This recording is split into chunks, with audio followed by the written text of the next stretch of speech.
Guns, immigration, trans issues, Trump, Biden, the climate. These are amongst the most polarizing topics of the day. How can we engage some of these issues without contributing ourselves to polarization? Today, I'm going to discuss 4 mind shifts that can help lead the charge against toxic polarization in our society and in your life, and that can allow you to actually have real conversations on these really tough issues.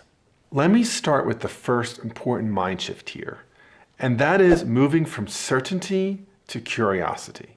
So what do I mean by that? Well, it's usually the case that on these polarizing issues, most of us have some pretty strongly held views, and we have some reasons for those views, and that is a very good thing. But if we want to have a successful conversation that doesn't contribute to polarization, we need to actually, at least for the purpose of that conversation, let go of our certainty and move to a stance of curiosity, a sense that there are some things that I know and that there are some things that I do not know. And so what that means is, in preparation, I need to think about where might be the missing pieces. Here is this person who I don't think is a crazy person, but has some views that I find really wrong-headed, maybe dangerous, maybe hurtful. And if I'm going to understand them better, I need to get curious. And in that moment in the conversation, when they say something and I want to disagree, I need to engage that curious side of myself. Now, I think there's all sorts of ways to do this. You know, growing up, I always thought I might want to be a news reporter. In fact, one of my life heroes was Dan Rather. And for those of you who are younger, Dan Rather was the longtime anchor of the CBS Evening News. And so when I need to move from a stance of certainty to curiosity, I do this with a little Jedi mind trick for myself. What I say to myself is, okay, Bob, your job here is to write the long form report, not the short one-worder, but like the 15-minute, 60 minutes interview with this person.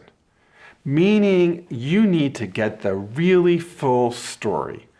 And as soon as I do that, I make that mind shift, suddenly I become incredibly curious, because the more they're speaking, the more I'm learning about them, which means the better my story is going to be. Okay, second shift is that we need to move from doing all of the speaking to doing really good active listening.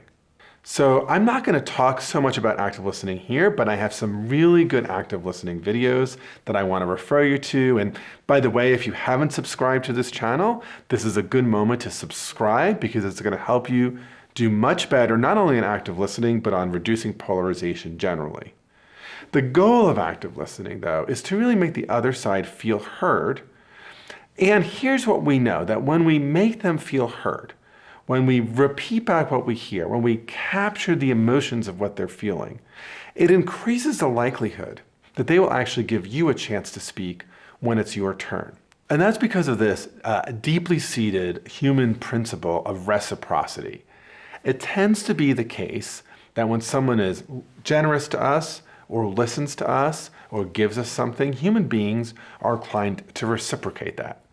It's one of the reasons why, if you've ever, for example, been walking on the street and someone comes up to you and maybe gives you a flower and you're trying to say no, but they give it to you and you don't want it, and they keep giving it to you and you don't want it, but then you take it and then they ask you for $1 and you feel like you should give them the $1. This is amazing, right? Because you didn't even want the flower and now you're giving them $1. Well, that's because of the reciprocity principle. And what's interesting is most people do want to be listened to. And if you really listen well to them, they almost always will actually reciprocate that by listening to you. Third really important mind shift here is to move away from just thinking about how you see the world to a position of perspective taking. So one of my mentors is the late Roger Fisher. Roger Fisher actually started the Harvard Negotiation Project. He wrote a very famous book called Getting to Yes, and then a number of other best-selling negotiation books. One of the lessons that Roger always taught was that if you're in a negotiation or a conversation with someone, and they are saying things or doing things that seem outrageous or wrong or destructive or nonsensical, that chances are, if you were able to see the world from their shoes, that what they were doing would make sense to them. Now, he was always really clear. He wouldn't say that you'd think it was a good idea or the best thing they could be doing or the wisest way to advance their interests. All he was saying is that if you saw it from their perspective, the thing you think is crazy and unhinged wouldn't necessarily look crazy and unhinged. And so if we really want to reduce polarization, when we see people act in ways that we think are outrageous or wrong, we have to really put ourselves in their shoes. Because when we put ourselves in their shoes, we develop empathy. And empathy doesn't necessarily shift our view, but it stops us from dehumanizing them, and it stops us from demonizing them. And the problem of polarization is that it leads to dehumanization and demonization. And once we're in a world of demonization and dehumanization, it increases the likelihood of violence. And that's what we're seeing in our culture right now. That's why it's so pernicious. And that's why every purveyor of fear and every purveyor of dehumanization and demonization really needs to be cast aside from the national stage. The last shift is a really tough one. And it's saying instead of avoiding conflict, we actually need to be brave and to lean into it with effective assertion. So by effective assertion, I mean that in conversations where we're with people who are saying things that we disagree with, we have to take that step, that willingness to be uncomfortable, and put forward a different viewpoint.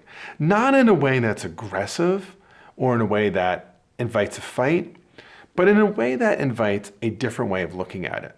You know, just a few weeks ago, I was at dinner with a bunch of lawyers, and somehow the conversation turned into one of Catholic bashing. Now, I think the people at the table didn't know that I was Catholic, and one way of handling this would be to just kind of sit there quietly and keep on eating my salmon. Another way could have been like, how dare you, I'm offended. You know, on behalf of all Catholics, you know, this is wrong. And instead, I didn't do either of these things. Both of these, I think, would have been unhelpful.